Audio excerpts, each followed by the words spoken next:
Io mi chiamo Dylan, io vengo dal Camerun, sono in Italia da quasi 3 anni. Io studio informatica. La mia lingua madre è il Yemba. Come altre lingue parlo francese, inglese e italiano, poi di dialetto parlo anche il Baganti.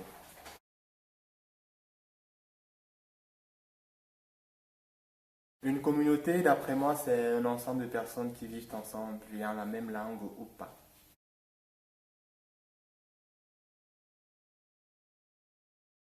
Je dis communauté dans ma langue maternelle comme là. En fait, là, c'est un Yemba, ça décrit en fait le village.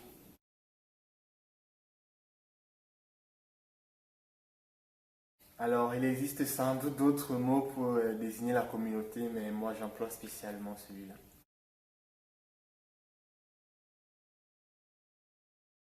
Ça va dépendre s'il s'agit d'un jeune, je vais utiliser le camp franglais. Par contre, si c'est un adulte, très généralement, je vais utiliser le dialecte. C'est beaucoup mieux, ça montre à l'adulte que je suis pas trop acculturé.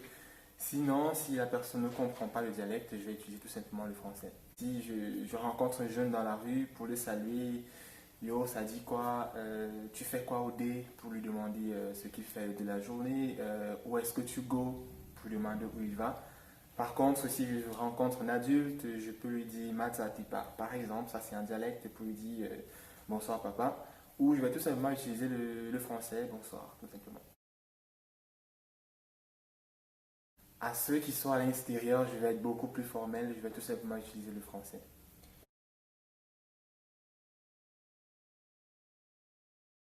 Pour saluer les personnes, alors si je veux m'adresser, me saluer un jeune, là je vais utiliser des gestes issus du camp anglais pour saluer parce que voilà, c'est un jeune.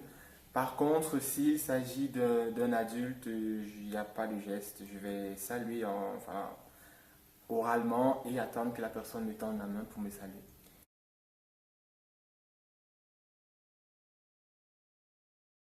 Dans une communauté, on peut parler plusieurs langues et dans ma communauté à moi, par exemple, si je parle de mon village, il y a plusieurs langues qui sont parlées, mais ce sont toutes des langues qui détournent, qui découlent du Yemba. Donc, on se comprend plus ou moins avec toutes ces langues-là.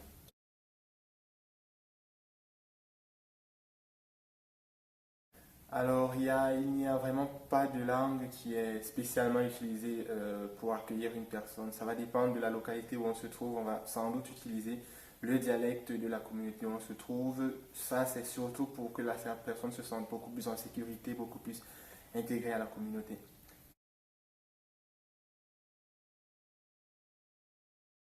En général, dans le cas d'un mariage, deux personnes venant de communautés différentes, c'est la langue du père du mari qui prévaut.